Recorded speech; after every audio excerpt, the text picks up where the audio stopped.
Hosts.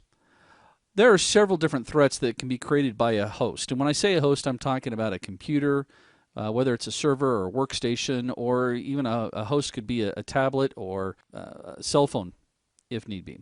The first thing that it creates, the type of threat that it creates for us, is what they refer to as a footprinting threat. And what we mean by this is that every computer or every system responds a specific way. And based off of that, well, we have a whole module coming up on footprinting, but to give you kind of a 10,000 foot view here, if I throw a specific command and a Windows box responds one way versus a Linux box responds another way, I will be able to tell what system it is or what the target is so I can throw the appropriate attacks or see if there's any vulnerabilities there. Another type of threat that gets created by a host is ones that are based off physical security. Is the laptop locked down? My wife, when she worked for Blockbuster Video, she went to a convention where she was doing the presentation. She had her laptop in her purse and she left it up on the stage. They all went to lunch. She came back. Somebody had stolen her purse and her laptop. I've also seen situations where people store servers out in the open next to Billy Bob in the other room. Or I've actually seen one in a closet, which was kind of interesting. Another type of threat that we might experience are password threats. A lot of companies don't have really good password policies, and we've got a whole section coming in here in this course that will talk about passwords, and I'm going to really harp on you. I'm going to jump up on a soapbox because you thinking that using a @ sign to represent an A or $sign representing an S or a 3 representing an E is somehow tricky and you're going to throw me for a loop, yeah, you're not. When it comes to passwords, it's always in the length of the passwords. Special characters do help, but you just got to make sure that they don't follow a standard like the $sign representing an S. But we'll talk about this more later. Just know that this is one of the threats that can be created on a host, as well as malware. You know, malware's gotten really kind of interesting over the years. It started off where it just installed, we would see things like it installing an extra search bar for you, or you would install an extra piece of software.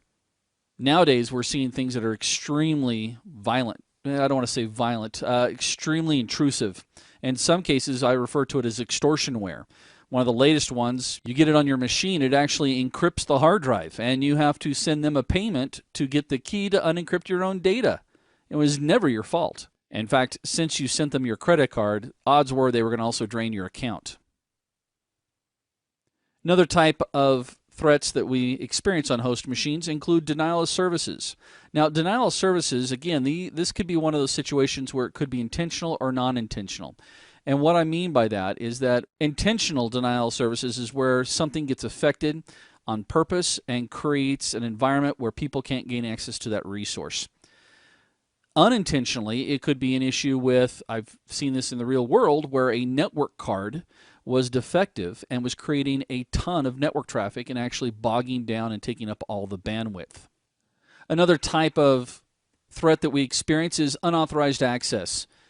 Billy Bob should not be able to walk up to a server and log in if he's not an IT person. Billy Bob should not be able to use somebody else's credentials to gain access to resources. Unauthorized access should never be allowed.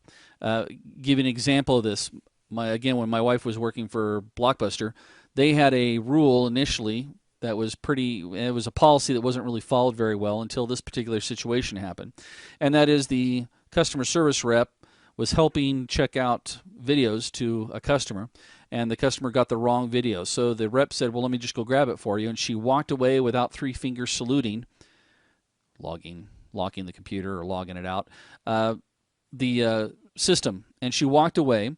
And the customer looked around the corner, was able to look around and see the screen. And in there were some notes about her. And some of the notes were not very flattering concerning a situation that had happened previously with another customer service rep.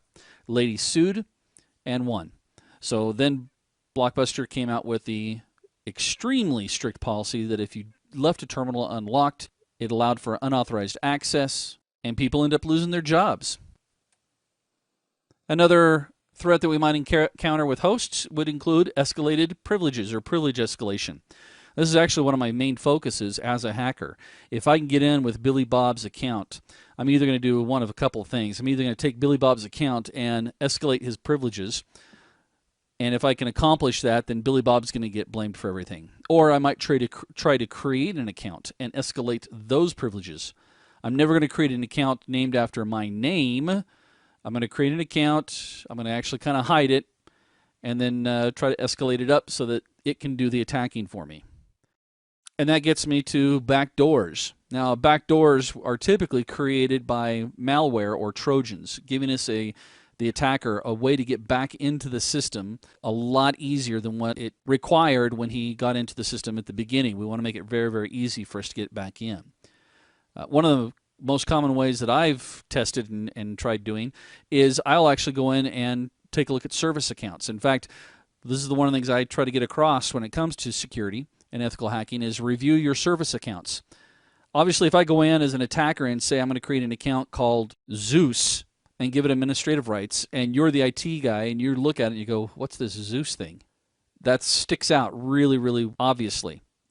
But instead, if I go through and create an account that's called Exchange Admin Backup Services, well, unless you know Exchange and you know what accounts it creates, you may not question that particular account, because we all know that if we delete the wrong account that deals with a service, we could actually end up affecting that particular service. So, if I delete it, maybe I'm going to blow up Exchange.